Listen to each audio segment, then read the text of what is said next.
ใจโยใจโจแก้วเพลี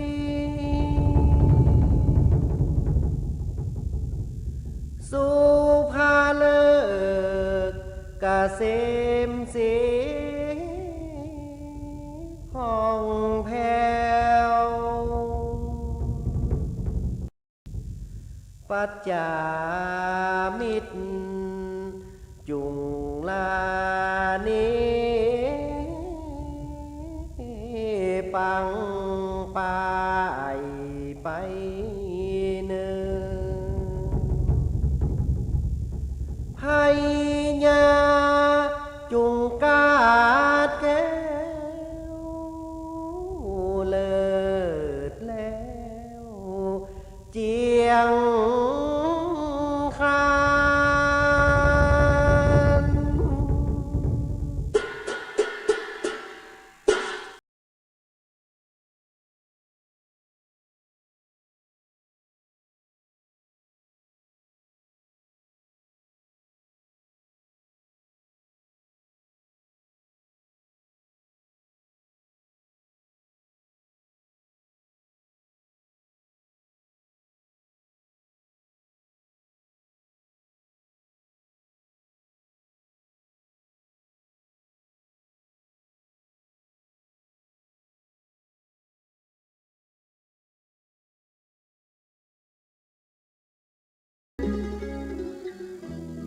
ขอนอบน้อมเอากุลพระแก้วเจ้าทั้งสามประการอันมีพระพุทธพระธรรมพระสงฆ์กุลพ่อกุลแม่กุลครูบาอาจารย์กุลศีลธรรมกรรมฐานจงมาปกห่มรักษาครูบาอาจารย์พระเจ้าประสงค์ทุกรูปปกห่มรักษาป้อออกไม่ออกศรัทธาด้านสาธุชนคนดี ผู้สนใจใฝ่ในธรรมทุกท่าน ขอถวายความเคารพแสดงความนับถือพระมหาเถระพระเถรานุเถระเจ้าคณะพระสังฆาธิการครูบาอาจารย์เจ้าที่เปิดวิทยุฟังอยู่ที่วัดที่วาเวลานี้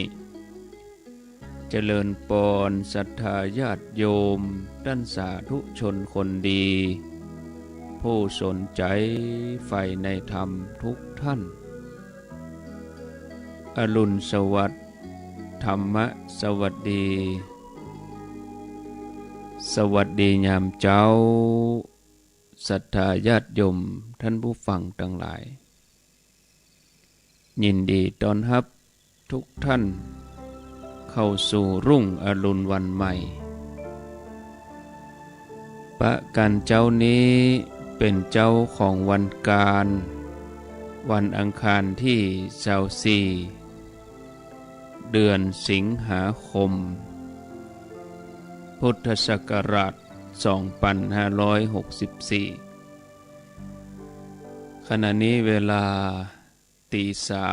3:09 นาทีต้อนรับทุกท่านเข้าสู่รายการเสียงธรรมแสงทอง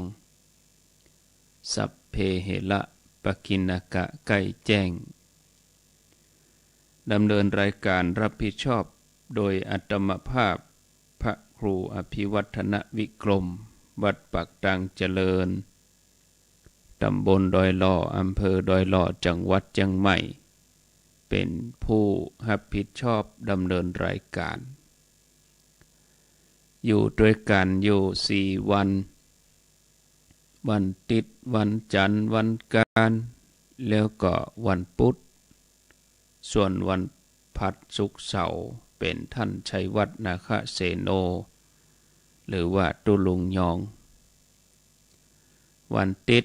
อาตมาภาพอยู่กับญาติโยม1 ชั่วโมงวันจันทร์ก็อยู่กับญาติโยมทั้งหลาย1 ชั่วโมง วันการกะ1 ชั่วโมงส่วนวันพุธนี่กึ่งชั่วโมงตั้งแต่ตี 3ถึงตี 4ปะกันทำกรรมกะเวลาตี 5ในวันจันทร์แล้วก็วันพุธวันจันทร์วันการส่วนวันพุธนี่เป็นวันพุธนี่เข้ารายการวันการนี่เป็นท่านสาธิตมาปะกันแล้วบ่ฮือได้ขาดแคล้วเสียเวลาเจิญทุกท่านได้ตั้งอกตั้งใจไหว้พระแล้วก็ฮับปอนอะระหังสัมมาสัมพุทโธภควาพุทธัง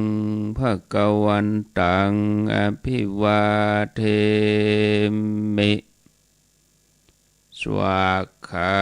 โตภควันตาธัมโมธัมมังนัมมัสสามิสุปฏิปันโนภควันโตสาวกสังโฆสังฆังนะมามิกราบ1กราบ2กราบ3กราบนึกถึงคุณพ่อคุณแม่ของเฮาเนอกราบนึกถึงคุณครูบาอาจารย์กราบพระเรียบร้อยก้อยขยับขยายนั่งตามสบายนอนฟังนอนไหวก็ได้ต่อไปนี้ก็เจิญฮับปอนสัพปิติโยวิวัชชันตุสัพพะโลโกวินัสสันตุมาเตภวัตวันตรายโยสุขีทีฆายุโกภวะอภิวาทานะสีลิสะนิจจังวุฒาปัจจายโนจัตตาโลธัมมาวัฏันติอายุวันโนสุขังปะลัง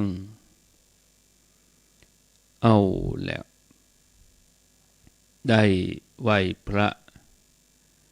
ได้ฮับปอนไปแล้วก็สบายอกสบายใจม่วนอกม่วนใจได้ไหว้พระได้ฮับปอนต่อไปนี้ก็มาฟังธรรมะกันเจ้านี้คือหัวข้อธรรมะว่าการเกิดขึ้นของขันธ์ห้าแล้วก็เกี่ยวกับเรื่องของการเกิดร่างกายเป็นทุกข์แต่ก่อถ้ามีเวลาปอกจะอู้ถึงเรื่องการเข้าถึงอนัตตาเจ้าพุทธบ่ได้ศึกษาหลักคำสอนของพระพุทธเจ้าอย่างถูกต้องอย่างเข้าใจก็จะมีความเชื่อกันไปต่างผิดว่าร่างกายกับจิตใจหรือว่าขันธ์ห้าของเฮานี้มันแยกออกจากกันได้บ่ต้องเปิ่งต้องอาศัยกันเมื่อร่างกายแตกสลายไปถ้าจิตยังมีกิเลสอยู่มันก็ยังมีการเกิดจิตขึ้นมาได้ใหม่ในร่างกายใหม่แถมบางคนก็เชื่อว่าจิตจะออกไปเกิดโดยตรงบางคนก็เชื่อว่าจิตบ่ออกไปเกิดแต่กิเลสออกไปสร้างจิตให้ขึ้นมาใหม่แทนจิตเก่าซึ่งก็เนี่ยให้เกิดความเชื่อเรื่องการเวียนว่ายตายเกิดเพื่อจะมารับผลกรรมความจริงนั้น องค์พระสัมมาสัมพุทธเจ้าพุทธองค์ตรัสสอนว่าร่างกายกับจิตใจหรือว่าขันธ์ห้าต้องเปิ่งป้าอาศัยซึ่งกันและกันเกี่ยวเนื่องกันเป็นเหตุเป็นปัจจัยกันจะแยกกันบ่ได้ถ้าแยกกันเมื่อใดมันก็จะแตกก็จะดับหายไปด้วยกันตึงกู้ฉะนั้นเรื่องที่เชื่อกันว่าถ้าจิตยังมีกิเลสอยู่เมื่อร่างกายแตกสลายไปจิตที่ยังมีกิเลสนี้จะยังเกิดขึ้นมาได้ใหม่เพื่อมารับผลกรรมเก่าอันนี้ก็เป็นไปบ่ได้การเกิดขึ้นของร่างกายกับจิตใจหรือว่าขันธ์ทั้งห้านี้องค์พระสัมมาสัมพุทธเจ้าพุทธองค์สอนไว้ว่าร่างกายของเฮานี้เกิดมาจากพ่อแม่โดยมีธาตุสี่ธาตุดินอันเป็นของแข็งธาตุน้ำอันเป็นของเหลวธาตุไฟคือความร้อนความอบอุ่นแล้วก็ธาตุลมนั้นคือก๊าซต่างๆถึงสี่อย่างนี้มาปรุงแต่งให้ร่างกายของเฮาเกิดขึ้นมาร่างกายนี่เปิ้นฮ้องว่ารูปขันธ์ที่ยังตั้งอยู่นี่แล้วก็มีระบบประสาทถึง6อย่าง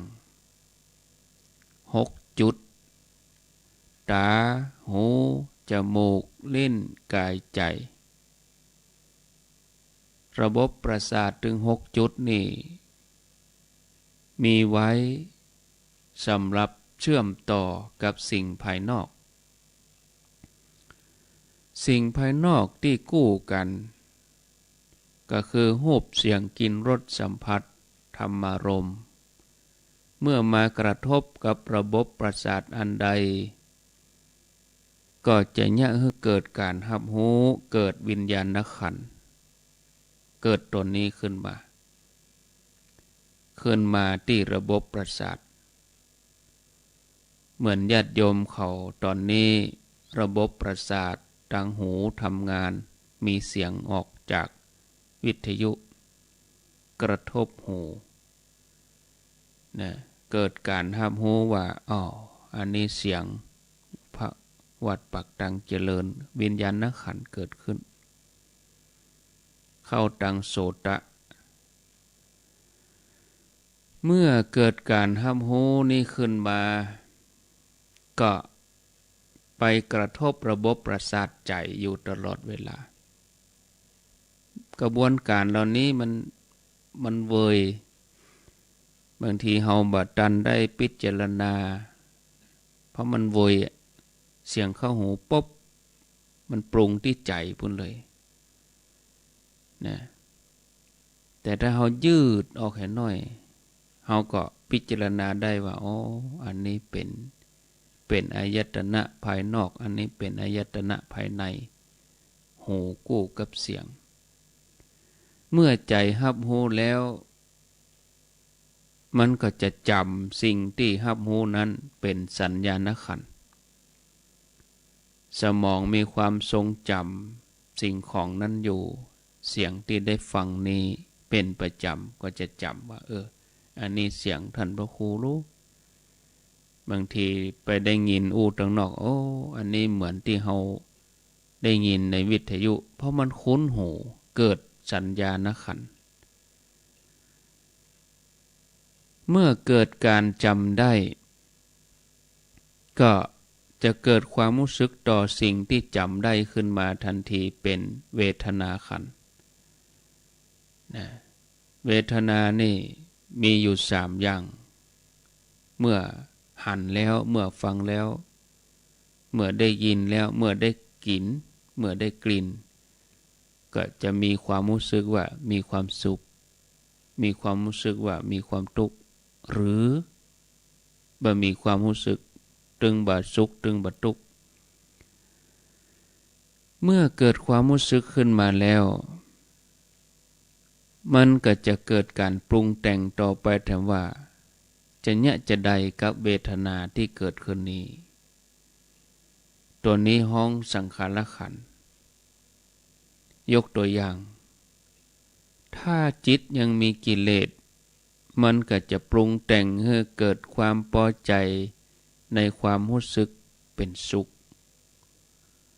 ถ้าบ่พอใจในความรู้สึกนั้นก็เป็นทุกข์บ่แน่ใจความรู้สึกว่าจะรู้สึกว่ามันก็บ่สุขบ่ทุกข์ก็ว่าเกิดความยึดถือว่ามีตัวเฮาที่เป็นผู้พอใจหรือว่าบ่พอใจหรือบ่แน่ใจขึ้นมาก็ว่าเกิดความคิดไปต่างๆนานาเป็นไปตามอำนาจกิเลสแล้วก็เนี่ยให้จิตนั้นเป็นทุกข์แต่ถ้าจิตบ่มีกิเลสมันก็จะบ่ปรุงแต่งให้เกิดความพอใจบ่พอใจบ่แน่ใจรวมไปจนถึงการยึดถือว่ามีตัวตนขึ้นมาแต่มันก็ยังมีการนึกคิดต่อไปแถมด้วยสติปัญญาแล้วบัญญาให้จิตเป็นทุกข์เป็นอันว่าร่างกายกับจิตใจนี้มันต้องเปิ้งกันอาศัยกันถ้าสิ่งใดหายไปแถมสิ่งนั้นมันก็ย่อมจะหายไปด้วยกันอันนี้ตามหลักของสิ่งปรุงแต่งก็คือเป็นอนัตตาบ่ใช่ตัวตนที่แท้ส่วนการที่จิตใดมีกิเลสมาครอบงำมันก็จะมีผลเนี่ยให้จิตนั้นเกิดการปรุงแต่งให้เกิดความยึดถือว่ามีตัวตนตัวเฮาแล้วเนี่ยให้จิตนั้นเกิดความทุกข์เศร้าโศกเสียใจคับแค้นใจความเหี่ยวแห้งใจความบ่สบายใจขึ้นมาแต่ถ้าจิตใดกำลังมีปัญญามีสมาธิตามอริยสัจสี่ของพระพุทธเจ้านั้นจิตนั้นก็จะบ่มีกิเลสครอบงำแล้วก็จะบ่มีการปรุงแต่งให้เกิดความยึดถือว่ามีตัวตนขึ้นมาเมื่อจิตบ่มีความยึดถือตัวตนมันก็จะบ่มีทุกข์เมื่อจิตบ่มีทุกข์ก็ดับเย็นส่วนเรื่องที่ว่ากิเลสจะเนี่ยให้มีตัวเฮาขึ้นได้แถมใหม่เมื่อลูนจากร่างกายที่เสื่อมสลายแตกสลายไปแล้วอันนี้ก็เป็นความเชื่อทำนองไปทางพราหมณ์ที่ปลอมปนเข้ามาอยู่ในหลักคำสอนของพุทธศาสนามาเมินแล้วบางทีเขาก็ถูกหล่อหลอมซึมซาบไปโดยที่บ่ฮู้ตัวซึ่งมันไม่ใช่ความจริงเพราะเมื่อเราเข้าใจเราหันแจ้งถึงเรื่องของการเกิดขึ้นของขันธ์ห้านี่ตามหลักความเป็นจริงแล้วเราทุกคนก็จะเข้าใจได้ทันทีว่ามันบ่ได้มีตัวตนที่เป็นเฮาอยู่จริงในขันธ์ห้านี้เลยฉะนั้นเรื่องการมีตัวเฮามาเกิดหรือว่ามีตัวเฮาไปเกิดก็เลยเป็นสิ่งที่เป็นไปบ่ได้การเกิดร่างกายเป็นทุกข์แต่ก่อการเกิดร่างกายขึ้นมานั้นเป็นสาเหตุของความทุกข์ตามอริยสัจสี่ตามแนวที่พุทธองค์สอนไว้ความเป็นจริงนั่นนี่ญาติโยม เรื่องการเกิดร่างกายแล้วเป็นทุกข์นี้เป็นความเข้าใจที่คลาดเคลื่อนที่เจ้าพุทธเฮายึดถือกันมาเมินเพราะคำสอนของพุทธศาสนาถูกครอบงำจากคำสอนเรื่องการเวียนว่ายตายเกิดของพราหมณ์ของฮินดูมาเก่าก่อนก็เลยเนี่ยให้เจ้าพุทธบางท่านเกิดความเข้าใจผิดว่าการเกิดร่างกายขึ้นมานี้เป็นสาเหตุของความทุกข์ตามหลักอริยสัจสี่ของพระพุทธเจ้าแล้วยังเนี่ยให้เกิดความเชื่อเรื่องการเวียนว่ายตายเกิดเพื่อจะมารับผลเก่าผลกรรมเก่าเรื่องนรกใต้ดินสวรรค์บนฟ้ารวมไปจนถึงเทวดานางฟ้าขึ้นมาอย่างที่มีความเข้าใจอยู่ในปัจจุบันนี้ท่านผู้ฟังทั้งหลายความทุกข์ที่แท้จริงที่พุทธองค์ตรัสสอนนั้นคือความทุกข์ของจิตใจที่เกิดมาจากความยึดถือว่าขันธ์ห้าเป็นของเฮาดังที่องค์พระสัมมาสัมพุทธเจ้าสรุปเรื่องของความทุกข์เอาไว้ว่าอุปทานขันธ์ทั้งห้าเป็นตัวทุกข์ร่างกายของเฮานั่นมันเป็นธรรมชาติของมันอย่างนี้คือมันจะต้องเหน็ดเหนื่อยมันจะต้องเจ็บมันจะต้องป่วยมันจะต้องแก่แล้วในที่สุดมันก็จะต้องเสื่อมสลายไปแล้วก็มีสิ่งต่างๆที่เกี่ยวข้องกับชีวิตของเฮามีพ่อมีแม่มีลูกมีหลานมีสามีภรรยามีเพื่อนมีสังคมมีสิ่งของเครื่องใช้ทรัพย์สมบัติเกียรติยศชื่อเสียงมันก็เป็นธรรมชาติที่มีความบัดเที่ยงอยู่สภาพเดิมบ่ได้ตลอดอยู่แล้วก็เป็นธรรมดาตามธรรมชาติบ่มีภัยสามารถหลีกหนีไปได้ทีนี้ถ้าจิตของเฮามันบ่เข้าใจหรือเข้าใจแต่บ่ยอมรับเรื่องความบัดเที่ยงนี้ก็จะมีอุปทานมีความยึดถืออุปทานคือการยึดถือเป็นอาการที่จิตแบกเป็นอาการที่จิตห้ามเอาไว้สิ่งของต่างๆนี่ได้แบกได้หามเอาไว้ด้วยความฮักด้วยความพอใจด้วยความยินดีจนเนี่ยให้เกิดความรู้สึกนักเหนื่อยทุกข์ทรมานในที่สุดก็ฮ้องว่าเกิดทุกข์จิตใจนี้ที่ว่านี่ถ้าถือว่าเป็นตัวเฮาแล้วก็ยึดร่างกายกับสิ่งต่างๆว่าเป็นของเฮาขึ้นมาก็เป็นทุกข์เมื่อสิ่งที่ได้ยึดถืออยู่นี้อย่างที่เป็นที่พอใจเฮาก็จะยังต้องทุกข์อยู่ตลอดไปแต่มันบ่มีอันหยังที่เกิดขึ้นมาแล้วจะมีความเที่ยงมีความมั่นคงนะฉะนั้นบัจจาก็เว้ยสิ่งที่เฮาได้ยึดเอาไว้มาเมินแม้กระทั่งร่างกายเฮาเองที่เฮายึดไว้เมินในที่สุดก็เปลี่ยนแปลงไปตามธรรมชาติของมันตามธรรมชาติของมันก็คือร่างกายเฮาก็จะต้องแก่ต้องเจ็บต้องป่วยในที่สุดก็ต้องแตกสลายไปจากโลกนี้ไปหรือคนฮักจากไป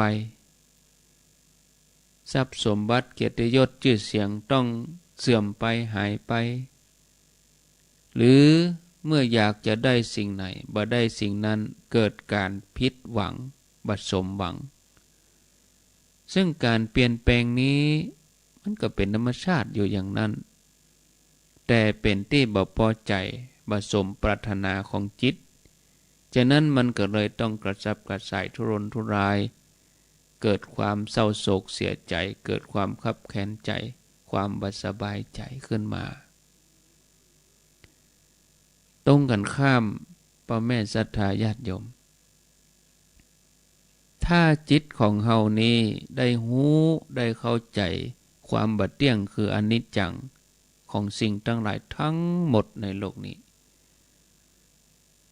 รวมถึงมีความเข้าใจในความบ่ใช่ตัวตนคืออนัตตาในสิ่งทั้งหลายทั้งหมดนะร่างกายจิตใจนี่ของเฮาโดยและเฮาก็จะเกิดดวงปัญญาแล้วก็มีสมาธิอยู่จากการที่เฮาเคยฝึกมาก่อนมีศีลเป็นพื้นเมื่อสิ่งทั้งหลายเปลี่ยนแปลงไปลักษณะที่บ่น่าพอใจอย่างนี้จิตนี้ก็จะบ่เกิดความบ่พอใจคือบ่เกิดกิเลสตัณหาขึ้นมาก็คือบ่เกิดความยึดถือขึ้นมาเมื่อจิตบ่มีความบ่พอใจมันก็จะย่อมที่จะบ่เกิดความเศร้าโศกเสียใจความคับแค้นใจความห่อเหี่ยวของใจความบ่สบายใจขึ้นมาหรือขณะที่กำลังเกิดอยู่ก็สามารถระงับหรือดับไปหายไปทันทีได้อันนี้ก็คือการที่จิตบ่เกิดความทุกข์หรือบ่มีความทุกข์หรือมีกับเพียงชั่วคราวแล้วเมื่อจิตบ่มีทุกข์มันก็จะกลับคืนสู่สภาวะเดิมของมันคือสะอาดสว่างสงบหรือที่เฮาฮ้องว่าเกิดภาวนามยปัญญาส่วนความทุกข์ของร่างกายยังความเหนื่อยยากลำบากความเจ็บป่วยความแก่ความพลัดพรากรวมถึงสิ่งภายนอกที่เกี่ยวข้องจะบ่น่าพอใจสักเท่าใดมันก็บ่ได้ความหมายบ่มีความหมายถ้าจิตของเฮาบ่ได้ไปยึดแล้วก็บ่ได้เป็นทุกข์กับมันท่านผู้ฟังเป็นอันว่าการเกิดร่างกายขึ้นมานี้ก็ยังบ่ใช่สาเหตุของความทุกข์แต่เป็นเพราะว่าจิตไปยึดเอาร่างกายสิ่งภายนอกมาเกี่ยวข้องว่าเป็นตัวเฮาของเฮาด้วยความพอใจก็ย่าให้จิตนั้นเกิดทุกข์ขึ้นมาอย่างช่วยบ่ได้แล้ววิธีการดับทุกข์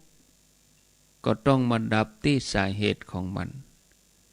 คือมาดับที่ความยึดมั่นถือมั่น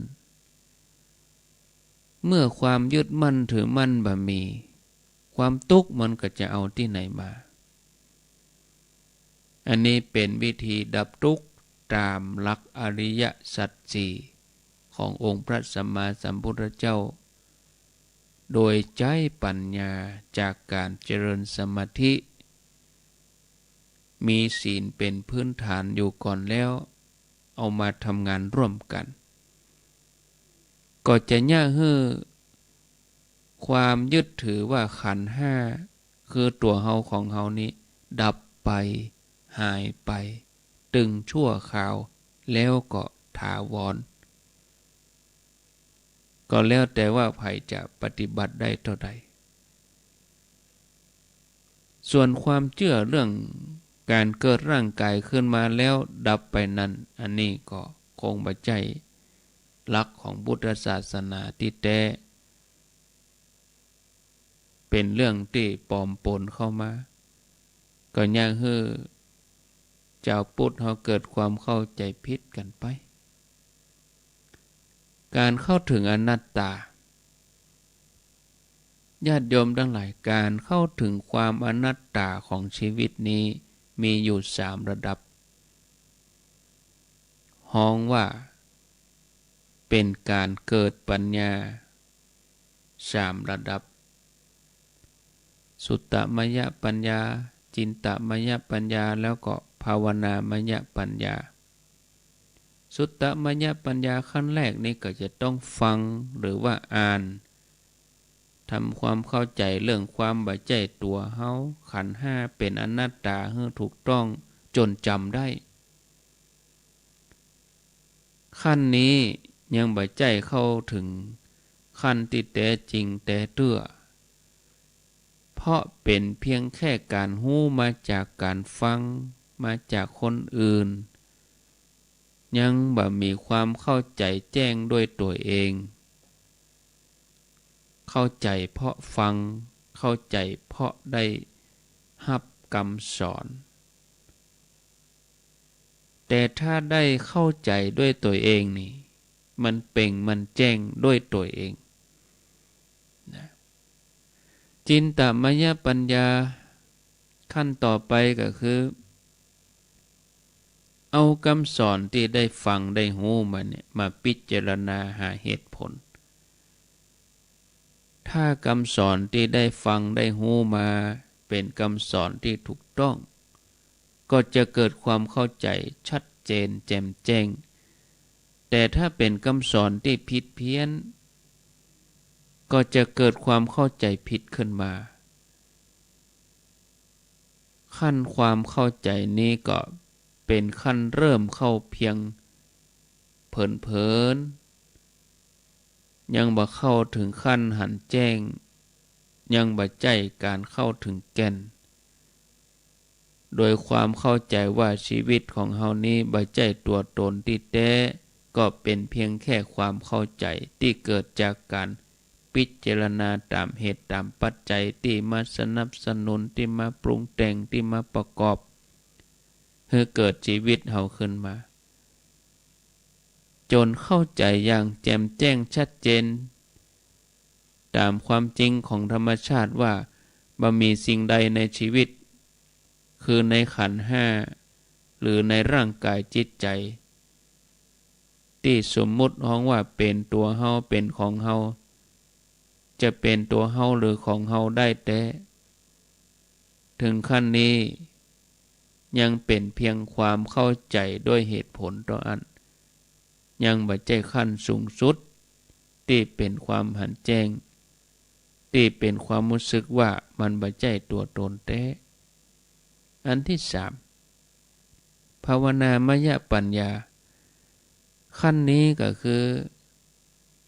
การได้เอาความรู้ความเข้าใจนั้นมาพิสูจน์มาทดลองปฏิบัติเพื่อให้เกิดความหันแจ้งซึ่งก็เนี่ยได้โดยการเอาความเข้าใจนั้นมาพิจารณาโดยการเจริญสมาธิจากร่างกายจิตใจของเฮาปฏิบัติอย่างเอาจริงเอาจังมีความเพียรทำต่อเนื่องจนจิตกลับคืนสู่ความบริสุทธิ์เป็นจิตประภัสสรตามธรรมชาติ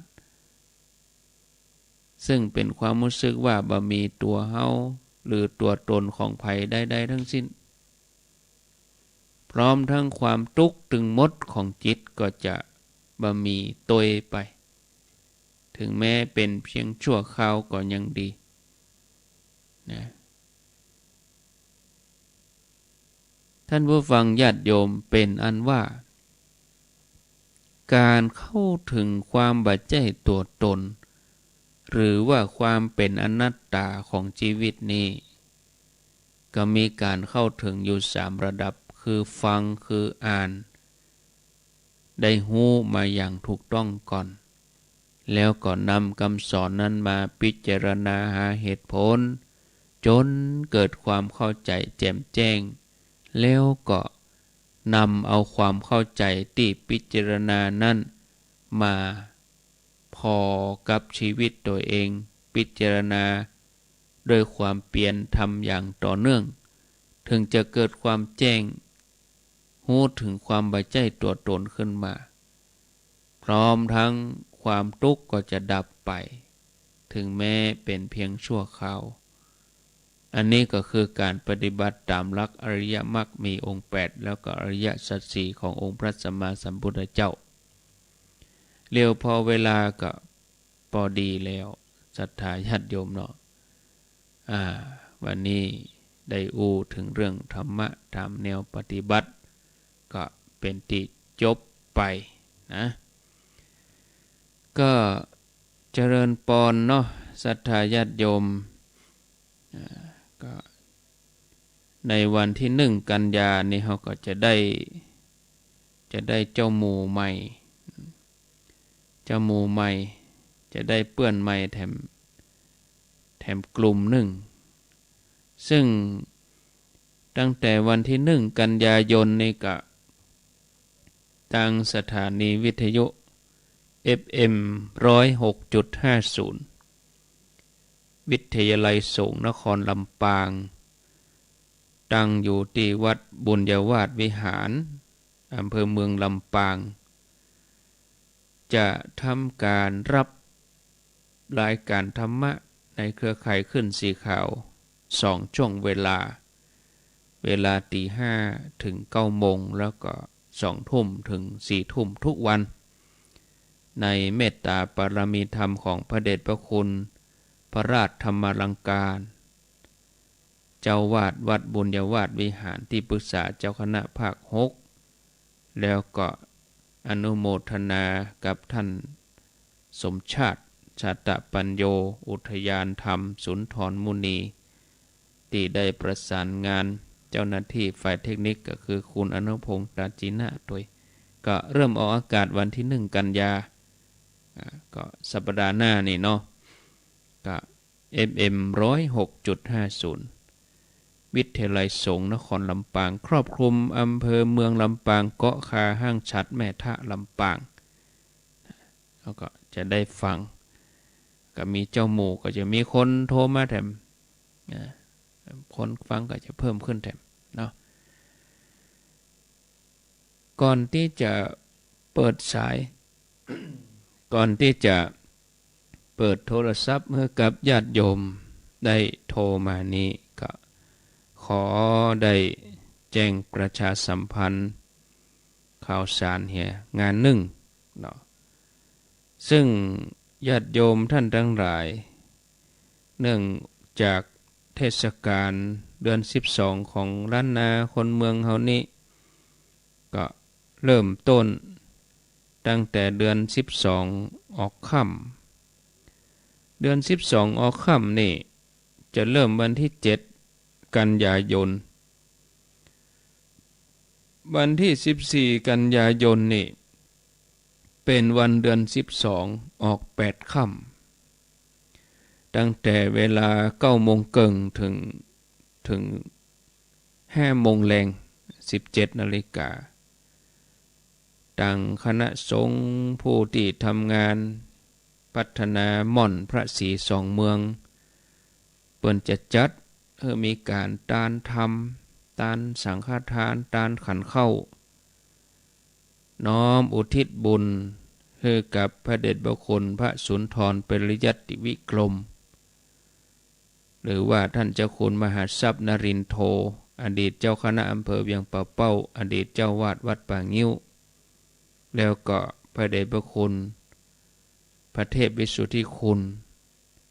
ตำแหน่งสมณศักดิ์เดิมก็คือพระครูมงคลศิลวงศ์อดีตเจ้าคณะอำเภอดอยสะเก็ดสมณศักดิ์ตำแหน่งสุดท้ายก่อนที่มรณภาพก็คือพระเดชพระคุณพระเทพวิสุทธิคุณเจ้าวาดวัดบุพารามตาแปซึ่งพระเดชพระคุณทั้ง2 รูปนี้เป็นผู้ที่บุกเบิกการได้สร้างศาลาประดิษฐานพระศรีสองเมืองเริ่มกันมาตั้งแต่ปี2520ก็สร้างไปยุดไปอันนี้ก็ยุดมาได้หลายปีเหมือนกัน สร้างก็ยุดกันมาได้เกือบ30 ปีจนฮอดมาถึงปีนี้2564ทางคณะลูกศิษย์ลูกหาศรัทธาประชาชนโดยทั่วไปก็หันว่าศาลาหลังเก่านั้นทรุดโทรมเพิ่งก็สร้างศาลาหลังใหม่ขึ้นมาแปลงใหม่ใหญ่เหลือเก่าน้อยก็เป็นที่ลบฝนลบแดดญาติโยมได้เป็นที่อยู่ที่หยังพระสงฆ์พระเจ้าพันตุเจ้าพระนายสะดวกสบายมีห้องน้ำมีหยังสะดวกสบายขึ้นเหมือนเก่าดีกว่าเก่าก็ในวันที่14 กันยายนนี่ก็มีความหันพ้องต้องกันว่าเทศกาลเดือน12เมืองเขานี่จะตานหาภูมิเทวดาโลกเทวดาที่ปกปักรักษาหม่อนดอยนางแก้วแล้วก็ตานหาบรรพบุรุษญาติพี่น้องปู่ย่าตายายที่ล่วงลับไปโดยเฉพาะผู้ที่เสียชีวิตบนเส้นทางเจียงใหม่เจียงไฮ้โดยสะเก็ดเวียงปะเป้าบนเส้นทางนี้ที่เพิ่นเสียชีวิตไปก็จะได้อุทิศบุญเพราะถนนแล้วละประเดี๋ยวนี้ถนนแปลงแล้วหมดสุดเส้นทางวิ่งได้4 เลนเอาทั้งหลายไปกันเมื่อก่อนเนี่ยโอ้ขี้เปอะฝนตกมานี่จะข้ามถนนข้ามสะพานก็ต้องจอดชะลอรอกันคือเลนปูนไปก่อนแล้วก็เลนนี้ก็ไปมะลุนสลับกันอย่างนี้ประเดี๋ยวนี้บ่มีละบ่ติดขัดให้ละโล่งโซ่ถนนวิ่งได้4 เลนก็จะได้ลวดตานกันเนาะตานคือพ่อแม่บรรพบุรุษนะโดยเฉพาะคนที่เสียชีวิตจากอุบัติเหตุจะกี่ปี10 ปียังได้ก็ตามนะกิจกรรมก็รูปแบบก็ทยอยไปตานเขาก็ดาครัวลูกบ้านไปรวมกันไป3-4 คนตานแล้วก็ปิกบ่ได้เป็นการรวมหมู่กันนักบ่มีศาสนพิธีที่ว่านั่งล้อกันอยู่เติงเวลาแล้วก็จุดธูปไหว้พระอีนะบ่มีอันนี้คือเฮาติ้วสั่งไปเอาทำเอาอย่างไปคนเดียวไปถึงปุ๊บก็เอาเกณฑ์พระเปิ้นก็เทศเฮ้ยเทศแล้วก็ฮับปอนแล้วก็ปิกถ้าไผบ่มีทำก็ไปเอาบนปุ๊ดเปิ้นมีฮื้อทำมาลัยโพธทำวิสุทธิยาทำมหามุรนิพพานสุดทำเปตพี อันนี้ก็เริ่มญาติโยม8 โมงไปไผไปเจ้าก็ทยอยไปนะ8 โมงไป9 โมงอยู่ใกล้ก็ไปก่อนไปแล้วก็มาถึง30 นาทีตานแล้วก็ปิกคนไปเมื่อตอนคนไปเมื่อแรงวันค่ำนะพระสงฆ์ก็จะอยู่ที่หั่นแล้วถึงเวลา10 โมงถึง11 โมงนี้ปุ๊บหมู่ที่ตานทำก็ตานไปแล้วก็จะมีการเทศทำเปตพี1 ผูกเทศทำก่อนเพลเปตพี10 โมงถึง11 โมงตานเทศทำแล้วก็ตานแล้วก็ถวายเพลแล้วหลังจากนั้นก็ญาติโยมก็ทยอยไปแถมนะทยอยไปเนาะวันนั้นเฮาก็นอกจากเฮาจะตานทำแล้วเฮาก็ได้คนดินกี่เขาจะได้คนทรายคือเขาก็ตอนเขาเตียวขึ้นไปเขาก็ติ้วขึ้นไปอย่าคู่หรือว่าบ่ไหวเขาก็เปิ้นมีลอกมีกวานมีสลิงลอกเขาก็ตักใส่น้ำคู่แล้วก็ยกห้อยสลิงยกห้อยลอกนะแล้วเปิ้นอยู่บนเปิ้นก็ใจมอเตอร์เคลื่อนขึ้นดึงขึ้นแล้วเขาก็เตียวขึ้นไปวกเอาบนบุญบอกกองน้ำคุทรายไปถึงบนแล้วเขาก็ปลดออกจากขอป ปลดออกจากลอกนั้นเขาก็ติ้วไปเขาไปถอกรวมกับกองหลวงกองใหญ่ที่เปิ้นขนมาก่อนหน้านั้นก็ได้ทรายอย่างคู่ก็ยังแขวนแล้วก็วันที่เขาไปเขาก็ได้ดินกี่เหี่ยก้อนก็ยังแขวนเขียนชื่อติดเหี่ยเขียนชื่อเอาปากกามาเขียนชื่อติดดินกี่นะแล้วก็วันที่14นี่ก็คนเฒ่าคนแก่ไปบ่ไหวแม่บ่สบายขออยู่บ้านก็อยู่บ้านฟังติดตามฟังทาง FM 104เปิ้นจะไปถ่ายทอดเสียงทางภาพออก Facebook YouTube เขาก็ทำบุญออนไลน์แล้วก็จะมีพระนั่งจัดรายการอยู่หั่นตลอดแล้วก็จะมีการเปิดฉายเบอร์กลางเปิดโทรศัพท์เบอร์กลางญาติโยมโทรมาหลายท่านก็จะฟังทางบ้านบางทีมีใจอยากทำบุญก็บ่ฮู้ว่าจะทำช่องทางใดก็ไล่หากันถ้าไปเองได้ก็จะได้หันภาพถ้าบ่ได้ไปอยู่บ้านฟังก็ร่วมบุญกันเอาปัจจัยถึงหมดถึงมวลนี้ก็ร่วมสมทบการสร้างศาลานี่ก็ใหญ่กว่าเก่าประมาณ10เท่าถ้าเอาศาลาหลังเก่า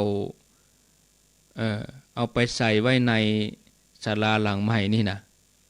ความใหญ่ความแข็งแรงใหญ่นะก็ประมาณ10เท่าของศาลาหลังเก่าเพราะหลังเก่านี่น้อย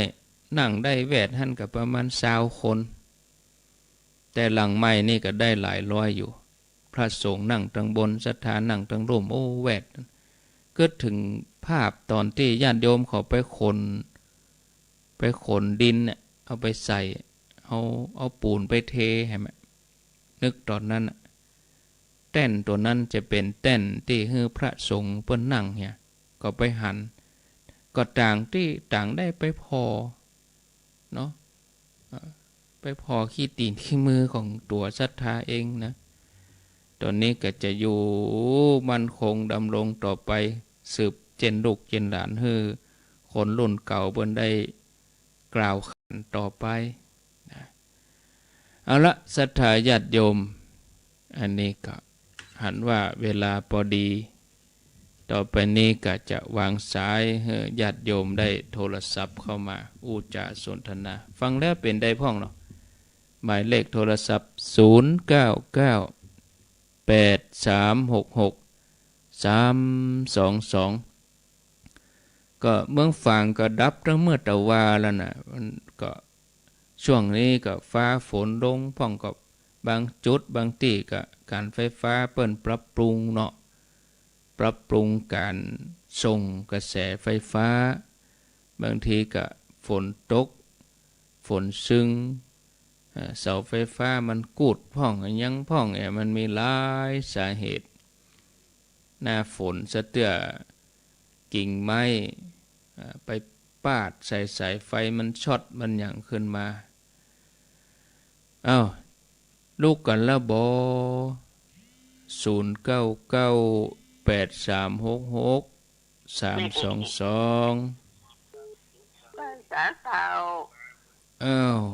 แม่จรูน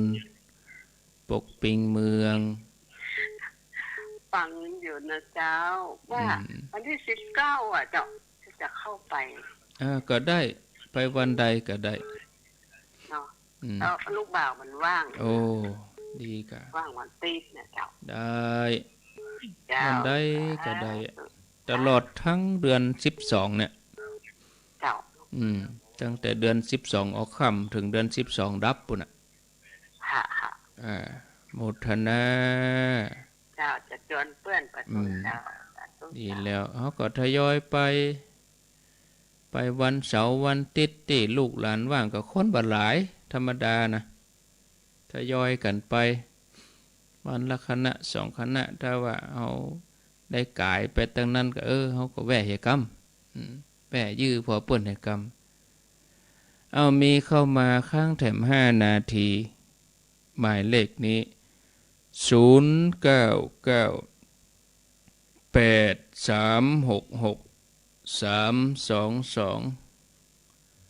เจริญปนดับไปฮะมาแถมใหม่เจริญปนมาสาจ้าท่านพระครูไม่รู้เองฟังอยู่แม่วิอินอยู่เสมอจ้าฟังตลอดเสียงท่านพระครูให้โอ้ยตลอดต้นเสมอไปเนาะมาขึ้นมาลงเสียงง่วงฟังไปเลยเนอะจ้าฟังต่อเนื่องไปขอบคุณแม่วิอินอยู่เสมอเจริญปนเจ้าแกไว้จ่าเจ้าท่านพระครูมีสุดเตื้อศิลาพรสิเตื้อมันงละปูนเด้อชัดเจนดีเจ้าขึ้นก็สิแดดจะเจนแน่เนี่ยชัดเจนดีเด้อเจ้าท่านพระครูติดตามอยู่เด้อฟังท่านพระครูมาเปิดรายการแล้วเจ้ากราบไหว้จ้าจ้าอนุโมทนาศีลาพรบ้านหก0998366322เจริญปนการครับหลวงพ่อครับอาจารย์กฤษนะปางโมกเชียงดาวโอ้ตื่นเจ้าเหมือนกันเนาะหลวงพ่อครับได้ยินครับได้ยินที่ผมนี่ได้ยินชัดแต่ที่ท่านกฤษนี่ไม่แน่ใจหายไปละยินดูบนเนาะสัญญาณบ่ค่อยดีเจริญพรจะหอมได้ที่หันได้ไหมกับเจ้าอยู่ก้าวกับเจ้าบุญไม่จะเข้าไปนะเจ้าอยู่กะวันนี้เจ้าหันไผนี่ไม่ไปแกะหลอดไปเนาะไผอยู่ตาอิงเขาเจ้าเจ้าโมทนาไม่จะเข้าไปเนาะเจ้า0998366322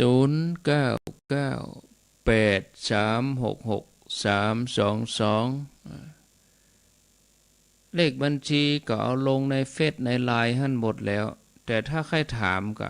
โทรมาหลังไมค์เนาะเพราะถ้าเราบอกเลขออกอากาศนี่มันเมิน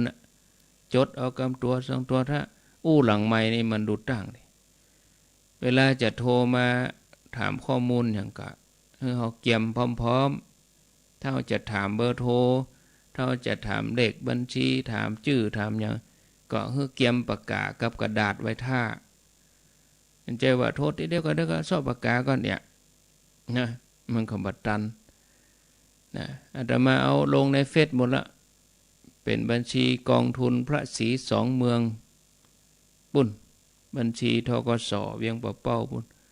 เติงติดมาเปิ้นก็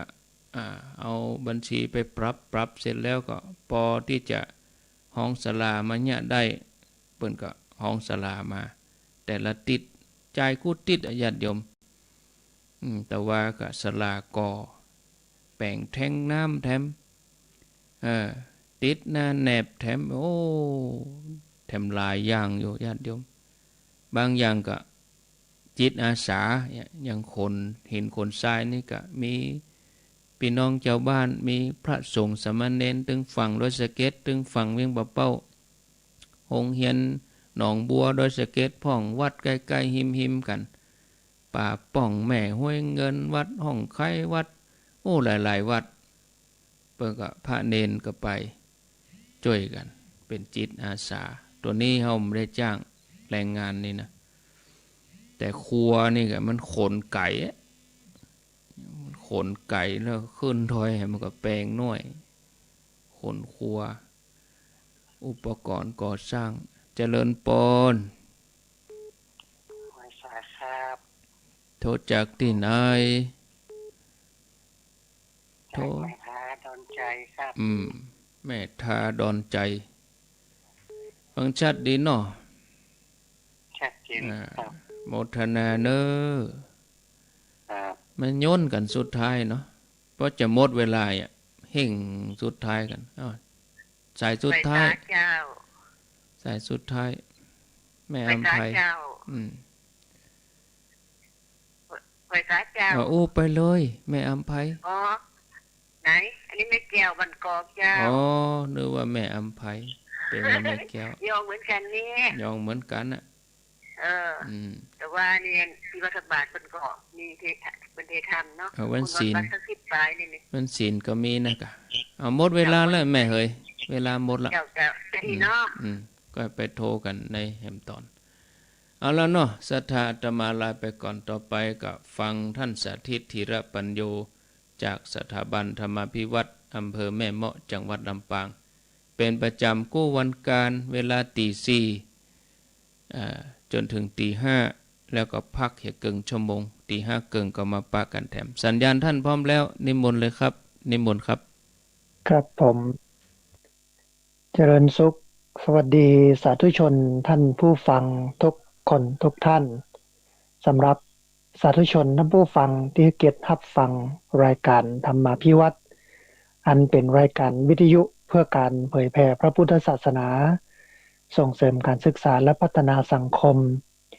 รายการนี้รับผิดชอบโดยอาตมาภาพพระสาธิตธีระปัญโยผู้อำนวยการสถาบันธรรมาภิวัตรสถาบันเพื่อเผยแผ่พระพุทธศาสนาส่งเสริมการศึกษาและพัฒนาสังคมตั้งอยู่ณที่พักสงฆ์สถาบันธรรมาภิวัตรบ้านศพเตินตำบลศพปาดอำเภอแม่เมาะจังหวัดลำปางรายการนี้ออกอากาศทุกวันอังคารใน2ช่วงเวลาคือตีสี่ไปจนถึงตีห้าตีห้าเกิงและไปจนถึง7 โมงในช่วงเวลาตีห้าจนถึงตีห้าเกิงนั้นพักย่างให้ท่านผู้ฟังทั้งหลายได้สวดมนต์และเจริญภาวนาออกอากาศผ่านทางสถานีวิทยุในเครือข่ายสถานีวิทยุคลื่นสีขาวเพื่อชาวประชาหลายคลื่นหลายสถานีหลายจังหวัดแล้วก็ออกอากาศผ่านทาง Facebook Live ของตังวัดฝ่ายหินสถานีวิทยุวัดฝ่ายหินนะแล้วก็บันทึกเสียงเอาไปออกทาง Facebook ของอาตมาภาพพระสาธิตธีระปัญโยทาง YouTube ของอาตมาภาพพระสาธิตธีระปัญโยแล้วก็ทางเพจ Facebook ของสถาบันธรรมาภิวัตรซึ่ง3ช่องทางสุดท้ายต่างหลังนี้ท่านผู้ฟังสามารถไปติดตามรับฟังย้อนหลังไป Copy Link ไปคัดลอกลิงก์นะส่งหรือว่าแชร์ให้กับญาติธรรมให้ได้ยินได้ฟังกันตัวสาธุชนท่านผู้ฟังมาช่วงนี้เป็นช่วงฤดูฝนแต่ว่าฝนน้อย เข้าบางที่บางแห่งหันแล้วก็น่าเอ็นดูท่านผู้ฟังก็เหลืองนะฮะคือเหลืองตั้งแต่เป็นก้าน้อยๆนี่นะเพราะว่าน้ำมันบ่พอแล้วก็น้ำห้วยน้ำห้องปกติปีนี้เนี่ยปีที่แล้วน้ำหนองห้วยล่ะน้ำขึ้นมาจนถึงอันตะลิงวัดแต่ปีนี้เนี่ยดักแซบปะหันที่ไหนตั้งใดนองกำเตื้อเนาะน้ำก็น้อยแต่ว่าเฮาก็บาดประมาทเพราะว่าอันมันมาเร็วมันไปเร็วน้ำนองนี่นะฮะเพราะฉะนั้นญาติโยมที่อยู่ใกล้ห้วยนะใกล้ห้วยใกล้แม่น้ำก็ต้องระมัดระวังน้ำล้นน้ำท่วมฉับพลันน้ำป่าไหลหลากนี่เนาะอยู่ที่ดอยนะต่างนั้นบนดอยก็ระวังดินโคลนถล่มนะอันนี้ก็เป็นภัยที่มันจะเกิดขึ้นก็ที่ผ่านมาท่านผู้ฟังหลายจังหวัดในภาคเหนือของเฮาที่จังหวัดเชียงรายอำเภอแม่ฟ้าหลวงอำเภอแม่จันทร์แล้วก็เชียงใหม่นะก็มีอยู่หลายอำเภอก็ประสบกับเหตุอย่างเงี้ยนะแต่ว่ามันมาเร็วไปเร็วแต่ความมาเร็วไปเร็วของน้ำนะที่มันมาเมื่อค่ำเมื่อคืนก็ดีนะมันก็สร้างความเสียหายให้กับบ้านจองห้องหอที่อยู่อาศัยให้นาป่าร้างนะฮะอันนี้ก็ต้องระมัดระวังดินโคลนถล่มเหมือนกันเนาะ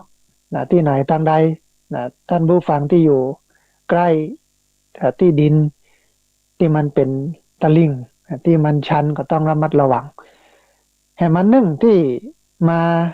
กับหน้าฝนท่านผู้ฟังก็คือเรื่องของ โรคไข้เลือดออกโรคชิกุนกุนย่านะอันนี้ก็เตือนกันเป็นประจำเตือนแหม เตือนแล้วเตือนแหมนะเพราะว่ามันอันตรายก็มีหม้อมีไหที่มีน้ำอยู่นะถ้าเปิดไว้ก็ปิดนะใส่ทรายอะเบดลงไปถ้าบ่มีฝาปิดก็ต้องคว่ำนะบะใจนะฮะบะใจมันเก็บมาล็อกก๊อกแก๊กละอ่องละแองกะโหลกกะลาที่มันอยู่ในบ้านเฮานะที่มันเป็นโคเป็นหญ้าเพียวให้มันเป็นเหี้ยนะตัดหญ้าตัดหยังพอกอยให้มันสะอาดสะอาดมาให้มันอุกยุงจะได้มาบ่อยู่โดยนะฮะอันนี้ก็เป็นที่ป้องกันโรคไข้เลือดออกโรคชิกุนกุนย่าซึ่งกุปีเนี่ยอสมเพิ่นก็มารณรงค์เรื่องนี้นะแต่ว่าปีนี้เนี่ยมันการโควิด การโรคโควิดนะมันมาแหงโลกแซงทางโค้งนะมาแหงแซงทางโค้งตายกันบ่ฮู้จักกี่ร้อยรายตายกันประมาณ100ปลาย200ปลายแต่ติดกันเนี่ยท่านผู้ฟังก็ลดลงสถิติหลายวันมานี้นะมีหมื่นปลายนะแต่ว่าการตายเนี่ยเพิ่มขึ้นนะตายเพิ่มขึ้นก็มี100ปลาย200ปลายนะโดยประมาณนั้นบ่ต่ำกว่า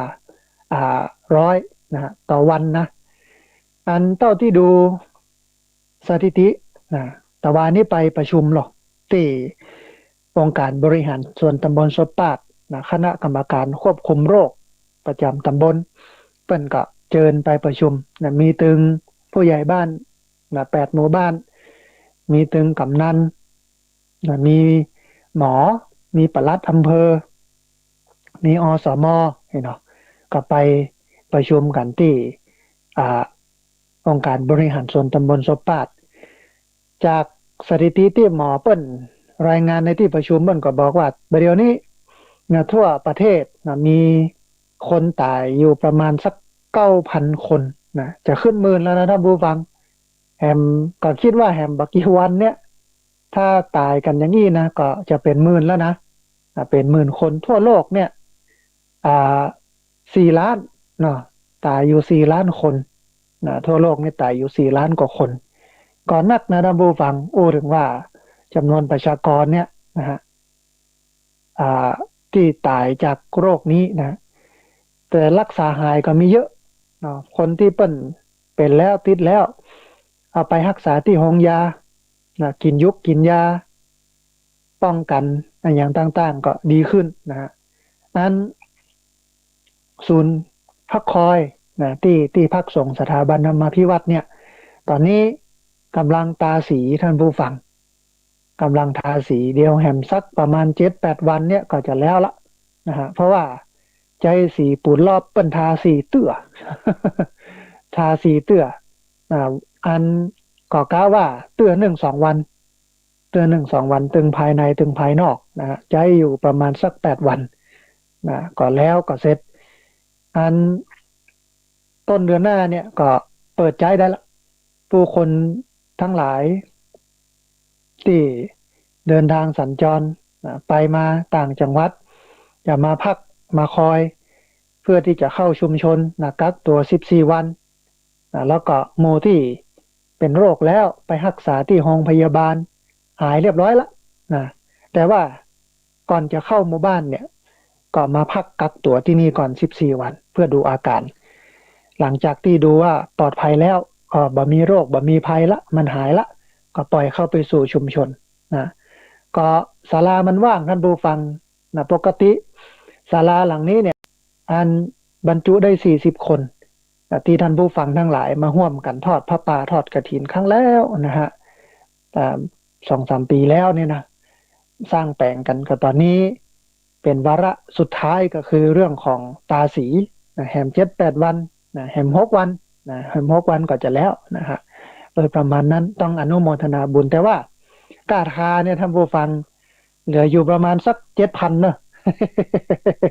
กาทาสีนี่นะเหลืออยู่ประมาณสัก 7,000 กว่าบาทนะหอมให้กัน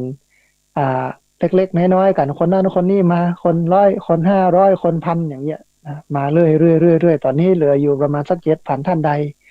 จะร่วมทำบุญก็เจริญพรเนอะ ได้ร่วมทำบุญตาสีกันคือมันแล้วมันเสร็จเป็น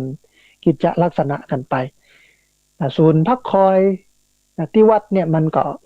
เป็นประโยชน์ต่อชุมชนท่านผู้ฟังยาม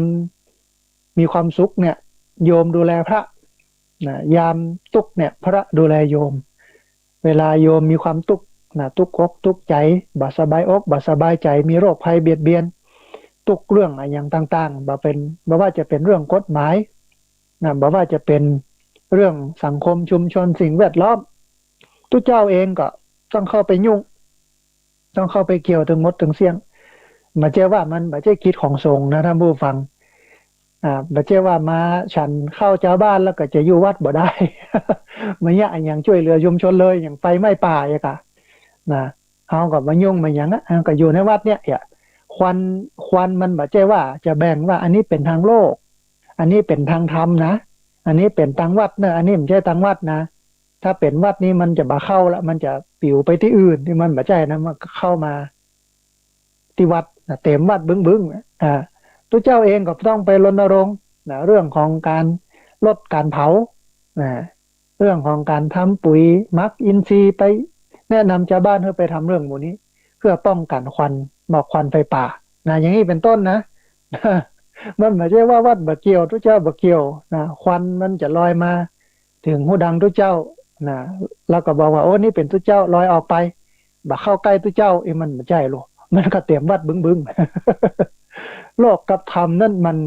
มันเป็นไปด้วยกันโลกอุปถัมภ์ธรรมค้ำจุนโลกมันเป็นอย่างนั้นโลกเพราะฉะนั้นเมื่อชาวบ้านมีความทุกข์มีความลำบากตัวเจ้าพระสงฆ์ก็ตื่นตัวขึ้นมาโอ้มีหลายที่หลายตางกับเป็นนั้นหมอยุบหมอยาต้มยาสมุนไพรฟ้าทลายโจรกับกระชายดำกระชายขาวขออภัยเอาให้ชาวบ้านกินบางที่ก็เปิดโรงทานเอาอาหารการกินต่างๆมาแจกจ่ายให้กับญาติโยมบางที่ก็เป็นศูนย์พักคอยหลากหลายเป็นเพราะว่าหลากหลายแบบที่พระจะทำได้ให้กับญาติโยมช่วยเหลือชาวบ้านที่เป็นตกทุกข์ได้ยากอันเนี้ยก็คือทำโลกอุปถัมภ์ทำค้ำจุนโลกยามสุขโยมดูแลพระยามทุกข์เนี่ยพระดูแลโยมมันบ่สามารถจะหลีกหนีหลีกเว้นกันไปได้มันก็เป็นไปด้วยกันอย่างนี้เกื้อกูลสัมพันธ์กันเชื่อมโยงสัมพันธ์กันให้มันเป็นไปอันนี้ก็เป็นโรคหนึ่งท่านผู้ฟังที่มาเข้ามากำกายชีวิตของเราทำให้วิถีชีวิตมันเปลี่ยนไปเปิ้นมีระเบียบบ่ฮื้อจ้อมหอมกันเกิน20คนเนี่ยจะมาประชุมชุมนุมมาพบกันก็เป็นเรื่องยากละผ่านอันเทคโนโลยีด้วยใช้ซูมพ่องประชุมกันอย่างกันผ่านทางโทรศัพท์นี่เนาะได้พบกันหันหน้าหันตากันไปไหนมาไหนก็ต้องระมัดระวังเดินทางมันมีพื้นที่เสี่ยงท่านผู้ฟังอันที่เปิ้นห้ามไปห้ามมาแล้วต้องมากักตัวกี่วันอย่างใดนะเดี๋ยวดูข้อมูลสักหน่อยหนึ่งก่อนพื้นที่เสี่ยงนี่นะที่จะต้องกักตัวอย่างใดนะมันมี29จังหวัดเป็นพื้นที่ควบคุมสูงสุดแล้วก็เข้มงวดมีพื้นที่ควบคุมสูงสุดเนี่ย37จังหวัดมีพื้นที่ควบคุมเนี่ย11จังหวัดมาตรการควบคุมพื้นที่ทั่วประเทศไทยพื้นที่ไหนเนี่ยยังได้พ้องมาตรการป้องกันควบคุมโรคโควิด -19 มีผลตั้งแต่วันที่3จนถึง31สิงหาคม2564ถ้าเป็นพื้นที่ควบคุมสูงสุดแล้วก็เข้มงวดเนี่ยมี29จังหวัดท่านผู้ฟังใน29จังหวัดเนี่ยเปิ้นเว้นการเดินทางออกนอกเคหสถานโดยบ่จำเป็นห้ามออกนอกเคหสถานเวลา 21 นาฬิกาจนถึงตี 4งดให้บริการขนส่งสาธารณะข้ามจังหวัดสำหรับบุคคล มาห้ามขนส่งสินค้าแล้วก็ตั้งด่านสกัดระหว่างเขตจังหวัดอันนี้เป็นพื้นที่ควบคุมเข้มงวดนะ29จังหวัดห้ามจัดกิจกรรมรวมตัวกันเกินประมาณ5คนนะอันร้านอาหารเนี่ยเปิดได้จนถึง2 ทุ่มซื้อปิกไปกินที่บ้านหรือว่าสั่งผ่านแอป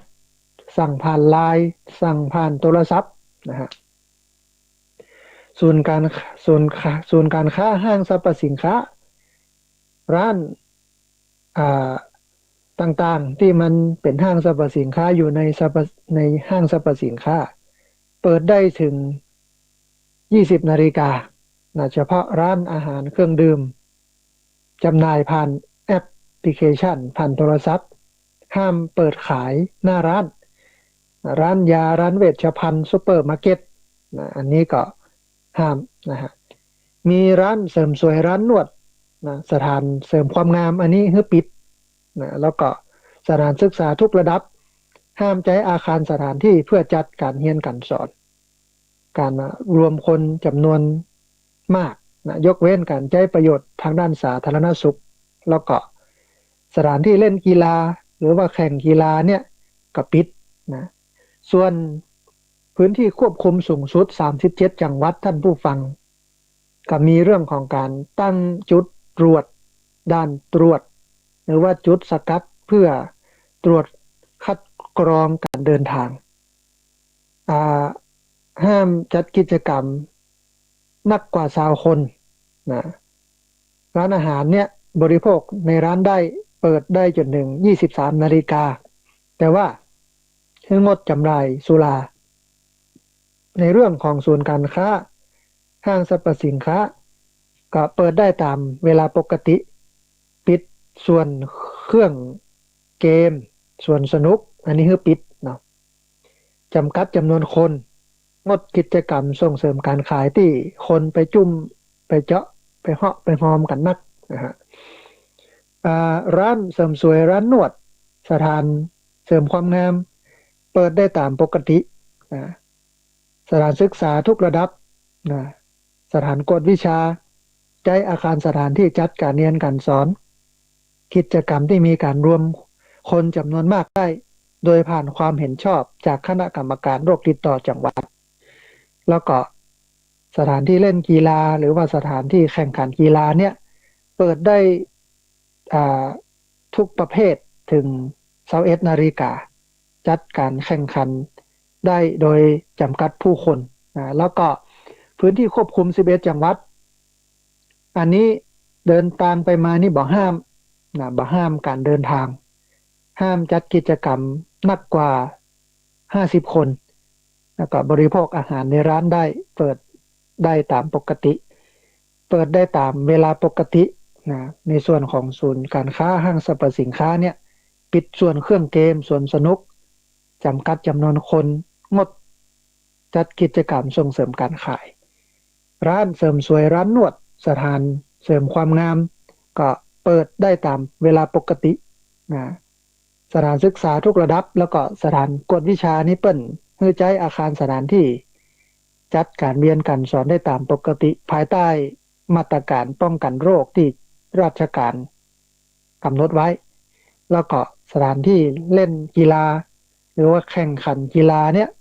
ก็เปิดได้ตามปกติทุกประเภทท่านผู้ฟังที่เปิ้นจัดเป็นส่วนๆเนี่ยที่จริงมันมีอยู่ในรายงานแต่ว่าปัญหาคือมันบ่ค่อยชัด